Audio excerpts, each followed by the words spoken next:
Hello everyone, welcome back to the Bistan YouTube channel.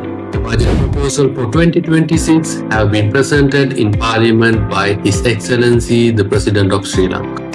Sri Lanka's 2026 national budget marks a decisive step towards stability, reform and growth. With a strong focus on fiscal discipline, digital transformation and social welfare, this budget aims to position the nation for a resilient, technology-driven future. Let's look at the macroeconomic and fiscal outlook. The 2026 budget targets a deficit of 5.2% of GDP, reflecting continued fiscal consolidation. State revenue is expected to rise to 15.3% of GDP, aligning the debt sustainability goals. The debt to GDP ratio will fall to 95% and further to 87% by 2030. Inflation will remain below 5% with economic growth projected at 7% annually, driven by productivity and investment-led expansion. The Social Security Contribution Levy, commonly known as SSCL, will be charged at the point of import, manufacture or sale of vehicle effective April 2026. After sales transaction will remain exempt. The Social Commodity Levy on imported coconut and palm oil will be replaced with the standard VAT-based tax structure, also effective April 2026. While the 2026 budget introduces no taxes, it aims to broaden tax base by reducing annual VAT and SSCA registration threshold from 60 million rupees to 36 million rupees. Governance and digital reform. The government is accelerating its digital transformation agenda, introducing e-procurement, digital asset management, and virtual economic zones to attract investors. By 2026, all government payment will be fully digital with no fees for QR transaction below 5,000 rupees. Digital ID will also be issued by March 2026, making a major leap towards paperless economy. The government will establish a virtual economic zones to attract investment, promote innovation and strengthening Sri Lanka's digital ecosystem. A 5-year tax concession will be granted for the development of digital communication towers, supporting the expansion of digital infrastructure nationwide. Public sector welfare, 110 billion rupees has been allocated for second phase of 2025 salary revision, while 20 billion goes towards pension adjustments.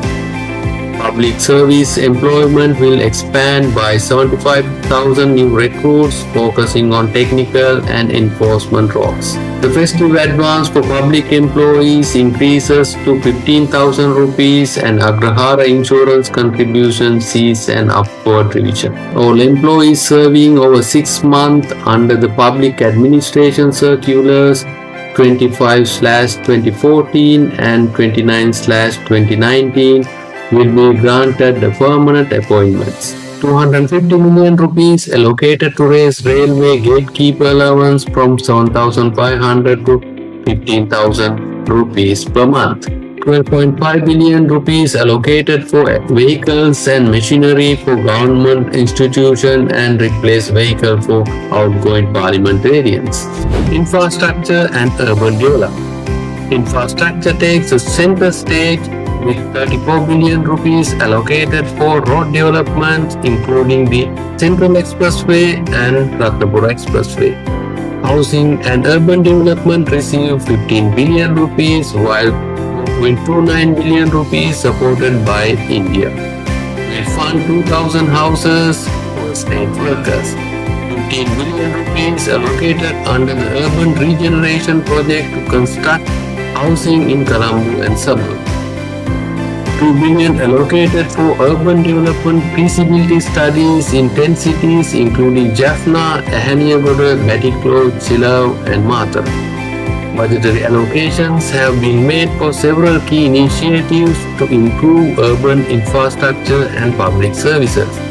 Renovation of all government-built apartment complexes, strengthening solid waste management through upgraded equipment and vehicles for local councils. expansion of Matale city to a 4-lane roadway enhancing regional connectivity, preparation of traffic management plan for Hatton to improve urban mobility, a pilot project for stray dog and pet management in urban areas to promote safer and healthier communities. The agriculture and irrigation sector secures 91.7 billion rupees, focusing on projects like Senanayaka Samudraya, Galloya and Huluava. Support for dairy and livestock sector continues, allocating 1 billion rupees, targeting 75% milk self-sufficiency by 2030. Additionally, 3 billion rupees have been allocated for Milko Badalgama factory modernization project. Further funds have been allocated for Jaffna Coconut Triangle development, install solar panels at Dambulla cold storage facility. Employment, SMEs and women's empowerment. 5.9 billion has been allocated for loans to small and medium enterprises. 800 million will go towards establishing a sustainable agricultural loan fund. 240 million is earmarked for self-employment and women's entrepreneurs, along with 200 million for women's welfare programs. State workers' daily wage will increase from 1,350 to 1,750 by January 2026, supported by government attendance incentive. The Foreign Employment Bureau will contribute 2 billion rupees to launch a pension scheme for migrant workers in 2026. Fisheries and Coastal Development. 350 million rupees has been allocated for Walachene Fishing Harbour development. 500 million rupees will support wharf infrastructure upgrade to improve livelihood in fishing communities. 100 million rupees each has been allocated for life-saving equipment for fishermen, satellite-based fishing ground tracking system, and aquaculture development centers. Health, education and inclusion. In health and social inclusion, 11 billion rupees has been set aside for medical faculties and 4.2 billion rupees for Sursari Immunal Service. A new national cardiologic hospital will be established in Colombo, and thalassemia patients will receive a monthly 10,000 rupees allowance. The Mahapur scholarship increases by 2,500 rupees, and 3% of all state recruitment will be reserved for people of determination. 50 million rupees for educational support for differently abled children, and 5,000 rupees monthly allowance for those pursuing higher education. The 2026 budget underscores Sri Lanka's journey towards fiscal stability and inclusive growth, anchored in reform, innovation and discipline. With a renewed commitment to transparency and digital governance, Sri Lanka is charting a clear path towards a stronger, smarter and more sustainable future. That's a brief summary of government budget proposal for 2026. We'd love to hear your thoughts. Drop a comment below. That's it from this time for today. If you found value in this video, make sure to hit like, subscribe and turn on notification so you never miss our latest market updates and insights. Thanks for watching. See you in the next one.